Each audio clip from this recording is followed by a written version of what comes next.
എല്ലാവർക്കും പുതിയൊരു വീഡിയോയിലേക്ക് സ്വാഗതം. ചക്ക മടൽ കൊണ്ടൊരു പായസമോ? ഇത് കേൾക്കുമ്പോൾ നിങ്ങൾ വിചാരിക്കും ഇതെന്താ ഭ്രാന്താണോ എന്ന്. എന്നാൽ ഇന്ന് ഞാൻ ചക്ക മടലും കൊണ്ട് വളരെ രുചികരമായ അടപ്രഥമൻ്റെ ആ ടേസ്റ്റിലുള്ള ഒരു പായസം ഉണ്ടാക്കി കാണിച്ചാലോ? അപ്പം ഇതുവരെ നിങ്ങളിങ്ങനെ ഉണ്ടാക്കി കഴിച്ചിട്ടുണ്ടാവില്ല അല്ലേ? ചക്ക മടൽ എന്നൊക്കെ പറയുമ്പോൾ നമുക്കറിയാം ചക്കയുടെ ഏറ്റവും വേസ്റ്റായിട്ടുള്ളൊരു സാധനമാണ്. അപ്പം അതുകൊണ്ട് നമുക്കുണ്ടാക്കിയാലോ? ഇതുപോലുള്ള പെരുമഴയത്ത് ചക്കയല്ല പ്ലാവ് തന്നെ നമുക്കറിയാം ചോടോടെ വീഴും. അതുപോലത്തെ മഴയും കാറ്റുമാണ് ഈ സമയത്തിപ്പം നമ്മളുടെ നാട്ടിൽ നടക്കുന്നത്. ചക്കമടൽ എന്ന് പറയുമ്പം കണ്ടോ, ഈ ഒരു സംഭവമാണ്. ഇത് ചകിണിയാണ്. ഇതിൻ്റെ ആ ഒരു മുള്ള് അതങ്ങ് ചെത്തിക്കളയണേ. ചെത്തിക്കളഞ്ഞതിന് ശേഷം കണ്ടോ ഇതുപോലെ കിട്ടും. അതിനുശേഷം നമുക്ക് ഈ ഉള്ളിലുള്ള ഈ ചകിണിയും കൂടി അങ്ങോട്ട് ചെത്തിയെടുക്കണം. ചകിണിക്കും ഉണ്ട് കേട്ടോ ഉപകാരം. അത് ഞാൻ വേറൊരു വീഡിയോ കാണിക്കാം. ഇത് കണ്ടോ ഇതുപോലെ. എന്നിട്ട് ആ ചകിണിയും ആ മുള്ളും ചെത്തിക്കളഞ്ഞതിന് ശേഷം ആ സെൻറ്ററിലുള്ള ഒരു ഭാഗമാണിത്. ഇത് നല്ല മാംസളമായിട്ടുള്ളൊരു ഭാഗമാണ്. അത് ഞാൻ കുറച്ച് ഇതുപോലെ ഇതുകൊണ്ട് പീസായിട്ട് എടുത്തിട്ടുണ്ട്. ഇത് കണ്ടോ ഇതുപോലെ ചെറിയ ചെറിയ സ്ക്വയറായിട്ട് കട്ട് ചെയ്തെടുത്തിട്ടുണ്ട്. ഇതെല്ലാം നന്നായിട്ട് ക്ലീൻ ചെയ്തെടുക്കുക. എന്നിട്ട് ഇതിനി ഒരു പാനിലേക്ക് ഇട്ട് കൊടുക്കുക. ഇട്ട് കൊടുത്തതിന് ശേഷം ഇത് വേവിച്ചെടുക്കണം. വേവിക്കാൻ വേണ്ടി ഞാൻ തേങ്ങയുടെ 2 പാലാണ് ചേർത്ത് കൊടുക്കുന്നത്.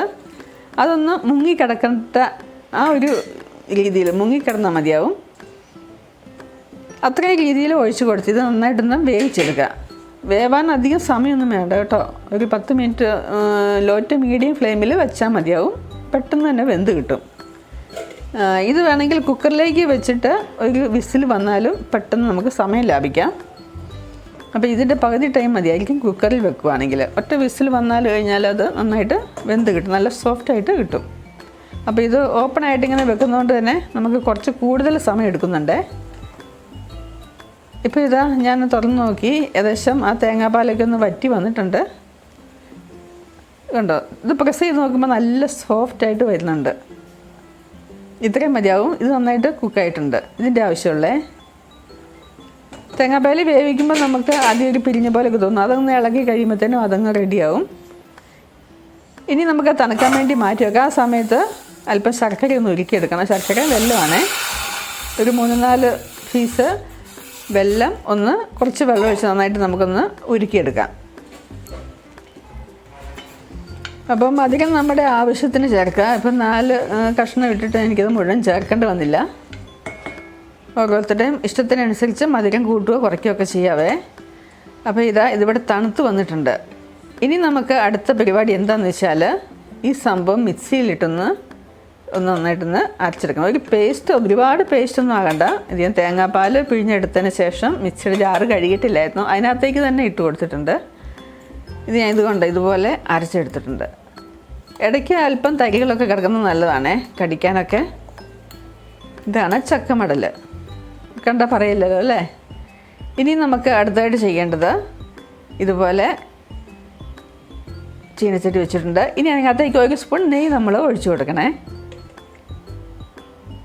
1-2 സ്പൂൺ നെയ്യ് ഒഴിച്ചു കൊടുത്തതിന് ശേഷം നമുക്ക് എല്ലാ പായസത്തിലും ഇടുന്നത് പോലെ തന്നെ ഇതിനകത്തും അല്പം അണ്ടിപ്പരിപ്പും കിസ്മസും ഒക്കെ ഇടുന്നത് നല്ലത് തന്നെയാണ്. അണ്ടിപ്പരിപ്പ് ഇടാൻ നോക്കിയപ്പോൾ എൻ്റെ അടുത്ത് ഇല്ല, സംഭവം തീർന്നു പോയി. അപ്പോൾ ഞാൻ ഉണ്ടെന്ന് വിചാരിച്ചിരിക്കുമായിരുന്നു. അതിന് പകരം ഞാൻ കുറച്ച് തേങ്ങാക്കൊത്തൊന്ന് ഫ്രൈ ആക്കി എടുക്കുന്നുണ്ട്. തേങ്ങാക്കൊത്ത് അതിൻ്റെ കൂടെ അണ്ടിപ്പരിപ്പ് ഇട്ടാലും കുഴപ്പമൊന്നുമില്ല. നമ്മൾ സാധാരണ പായസത്തിലൊക്കെ പയർ പായസത്തിലൊക്കെ ഇടുന്നതാണല്ലോ തേങ്ങാക്കൊത്തും അണ്ടിപ്പരിപ്പൊക്കെ. അപ്പം തേങ്ങാക്കൊത്ത് ഉണ്ടെന്നോർത്തുകൊണ്ട് അണ്ടിപ്പരിപ്പും ഇടുന്നതിന് യാതൊരു കുഴപ്പമില്ല. എൻ്റെ കയ്യിൽ ഇല്ലാത്തതുകൊണ്ടാണ് ഞാൻ അത് ഒഴിവാക്കിയിരിക്കുന്നത്. ഓക്കെ, ഇത് നന്നായിട്ട് ബ്രൗൺ കളറായി വന്നിട്ടുണ്ട്. അത് കോരി മാറ്റിയതിന് ശേഷം കുറച്ച് ഉണക്കമുന്തിരിയും കൂടെയാണ് ഫ്രൈ ആക്കി എടുക്കുന്നത്. അതും കൂടെ നമുക്കൊന്ന് ജസ്റ്റ് ഒന്ന് ചൂടാക്കിയെടുക്കാം. മുന്തിരിയുമായിട്ടുണ്ട്. ഇനി അതിന് ശേഷം അത് രണ്ടും എടുത്തതിന് ശേഷം നമ്മൾ ഈ അരച്ച് വെച്ചിരിക്കുന്ന ചക്കമടലിൻ്റെ ആ ഒരു പേസ്റ്റ് ഈ നെയ്ക്കകത്തേക്ക് അങ്ങ് ഇട്ട് കൊടുക്കണേ. ഞാനിവിടെ യൂട്യൂബ് തുടങ്ങിയ ആ കാലഘട്ടത്തിൽ 4 വർഷം മുന്നെയാണ് ഒരു 2ാമത്തെ വീഡിയോ ആയിരുന്നു എൻ്റെ ചക്കമടലും കൊണ്ടുള്ള പായസം. അത് ഞാൻ പിന്നൊന്നുകൂടി റിപ്പീറ്റ് ചെയ്യുകയാണ്. ഈ സംഭവം എന്നാന്ന് വെച്ചാൽ ഞാൻ കുറച്ച് ചക്ക വരട്ടി വെച്ചതാണ്. ഇത് യാതൊരു നിർബന്ധവും ഇല്ല ഇടണമെന്ന്. അപ്പോൾ എൻ്റെ കയ്യിൽ ഇങ്ങനെ കുറച്ച് സ്റ്റോക്ക് ഇരിക്കുന്നതുകൊണ്ട് ഞാൻ 1 സ്പൂൺ അങ്ങ് ഇടുന്നതേ ഉള്ളൂ കേട്ടോ. അത് ഇടണമെന്ന് യാതൊരു നിർബന്ധമില്ല. അതിട്ടില്ലേലും മടൽ കൊണ്ട് തന്നെയുള്ള പായസത്തിന് നല്ല ടേസ്റ്റാണ്. ഇപ്പോൾ എൻ്റെ കയ്യിൽ ഇങ്ങനെ കുറച്ച് സ്റ്റോക്ക് ഉള്ളതുകൊണ്ട് ഞാൻ ഒരു വെറൈറ്റിക്ക് വേണ്ടി കിട്ടുന്നേ ഉള്ളൂ. ആ ഉരുക്കി വെച്ച് ശർക്കരക്കൂട്ട് കുറച്ചുകൂടി ചേർത്ത് കൊടുക്കാം അതിനകത്തേക്ക്. ചേർത്ത് കൊടുത്തതിന് ശേഷം നന്നായിട്ട് നമുക്ക് ഇതൊന്ന് ഇളക്കി യോജിപ്പിച്ചെടുക്കണം. ഫ്രിഡ്ജിനകത്ത് ഇരുന്ന ഒരു ചക്ക വരട്ടി ആയതുകൊണ്ടാണ് അതൊന്ന് മെൽറ്റായി വരാൻ കുറച്ച് സമയമെടുക്കും. അത് നന്നായിട്ടൊന്ന് ഇളക്കി യോജിപ്പിക്കണം. ഞാൻ പറഞ്ഞല്ലോ ചക്ക വരട്ടിയത് അതിനകത്ത് ചേർക്കേണ്ട യാതൊരു ആവശ്യമില്ല. അത് ഞാനൊന്ന് ചേർത്തെന്ന് മാത്രമേ ഉള്ളൂ. കുറച്ചധികം ഇരിക്കുന്നതുകൊണ്ട് ഞാനങ്ങ് കുറച്ച് ഇതിനകത്തേക്ക് ചേർത്തന്നേ ഉള്ളൂ. ഇതിൻ്റെ മധുരം ഒന്ന് ബാലൻസ് ചെയ്യുന്നതിന് വേണ്ടി ഒരു നുള്ള ഉപ്പും കൂടെ നമുക്ക് ചേർത്ത് കൊടുക്കാവേ. അപ്പോൾ ഏകദേശം ചക്ക വരട്ടിയത് ഇതിനകത്ത് കിടന്ന് ഉടഞ്ഞ് വന്നിട്ടുണ്ട്, നന്നായിട്ട് മെൽറ്റായിട്ടുണ്ട്. ഇനി ഇത് ഒന്നാം പാലാണേ.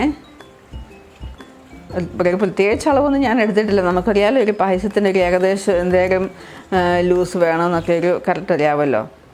ആ ഒരു കണക്കിന് ഒരു തേങ്ങയാണ് ഞാൻ എടുത്തത്. ഒരു തേങ്ങ എടുത്തിട്ട് അതിൻ്റെ രണ്ടാം പാലും ഒന്നാം പാലും എടുത്തു. പായസത്തിൻ്റെ ഒരു പരുവ് നമുക്ക് ഏകദേശം കുടിക്കുന്നവർക്ക് അറിയാമല്ലോ.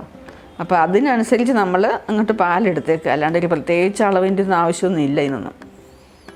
പിന്നെ കറക്റ്റ് പറയുകയാണെങ്കിൽ 2 കപ്പ് ഉണ്ട് കേട്ടോ. ഇതിപ്പം ഞാൻ ഇതിനകത്ത് ചക്ക വരട്ടി ഇട്ടിട്ടുണ്ടായിരുന്നല്ലോ. ഇത് ചുക്കുപൊടിയാണേ, ഇച്ചിരി ചുക്കുപൊടി ഏലക്കാപ്പൊടി. പിന്നെ ചക്ക വരട്ടി ഇടാതെ തന്നെ ഇതിപ്പോൾ അഥവാ ലൂസായി പോയെന്ന് വിചാരിച്ചോ, തേങ്ങാപ്പാലും ഈ ശർക്കര പാനിയൊക്കെ ചേർക്കുമ്പം അഥവാ ഇനി അല്പം ലൂസാണ് എന്ന് നിങ്ങൾക്ക് തോന്നുവാണെങ്കിൽ എന്ത് ചെയ്യണം, 1 സ്പൂൺ അരിപ്പൊടി തേങ്ങാപ്പാലിലൊന്ന് കലക്കിയിട്ട് ഇതിനകത്തേക്ക് ചേർക്കുകയാണെങ്കിൽ കുറുകി വരും നമുക്ക്, അഥവാ ഒരുപാട് ലൂസായി പോയാൽ. ഓക്കെ, ഇപ്പോൾ ഇതാ ഏകദേശം ആയി വരുന്നുണ്ട്. അപ്പം ഞാൻ അത് വറുത്ത് വെച്ചിട്ടുണ്ടായിരുന്നില്ല നമ്മളെ ആ ഒരു തേങ്ങാക്കൊത്തും മുന്തിരി, അതും കൂടെ നമുക്ക് ഇതിനകത്തേക്കൊന്ന് ചേർത്ത് കൊടുക്കാം. അപ്പം നല്ല ഈ ഒരു പരുവം മതി. തണുക്കുമ്പോൾ ഒരു ലേശം കൂടെ കുറുകി വരും. അപ്പം ഇങ്ങനെ കടിക്കാനൊക്കെ ഇച്ചിരി കിട്ടുവാണെങ്കിൽ അതിനാണ് തേങ്ങാക്കൊത്തും അണ്ടിപ്പരിപ്പൊക്കെ ഇടുന്നത്. അപ്പോൾ ഇതാ നമ്മുടെ സൂപ്പർ ടേസ്റ്റി ആയിട്ടുള്ള പായസം ഇവിടെ തയ്യാറായിട്ടുണ്ട്. ഇത് കണ്ടോ, ഇത്രയേ ഉള്ളൂ സംഭവം. നല്ല അടിപൊളി പായസം. നമ്മുടെ വീട്ടിലൊക്കെ വെറുതെ കളയുന്ന സാധനമാണ് ചക്കമടൽ കേട്ടോ. നിങ്ങളൊന്ന് ഈ വീഡിയോ കണ്ടിട്ട് ഒന്ന് ജസ്റ്റ് ഒന്ന് ട്രൈ ചെയ്ത് നോക്കുക. എന്താണേലും നിങ്ങൾക്ക് ഇഷ്ടപ്പെടും. ഞാൻ 100% ഗ്യാരണ്ടിയോടുകൂടി പറയുകയാണ്. അപ്പം ഞാൻ പറഞ്ഞ രീതിയിലൊക്കെ ഉണ്ടാക്കിയാൽ മതിയാവും. സൂപ്പർ ടേസ്റ്റി ആയിട്ടുള്ളൊരു പായസം തന്നെയാണ് കേട്ടോ. ഇത് ആദ്യമായിട്ട് കാണുന്നവരൊക്കെ ഉണ്ടായിരിക്കും. നിങ്ങൾ ധൈര്യമായിട്ട് ഉണ്ടാക്കിക്കും, ഒന്നും പേടിക്കണ്ട. അപ്പോൾ നിങ്ങൾക്ക് ഈ ഒരു വീഡിയോ ഇഷ്ടപ്പെട്ടെന്ന് വിശ്വസിക്കുന്നു. ഇഷ്ടപ്പെട്ടെങ്കിൽ നിങ്ങൾ തീർച്ചയായിട്ടും ഒന്ന് ലൈക്ക് ചെയ്യുക, ഷെയർ ചെയ്യുക, സബ്സ്ക്രൈബ് ചെയ്യുക. നമുക്ക് അടുത്ത വീഡിയോയിൽ കാണാം. Bye bye.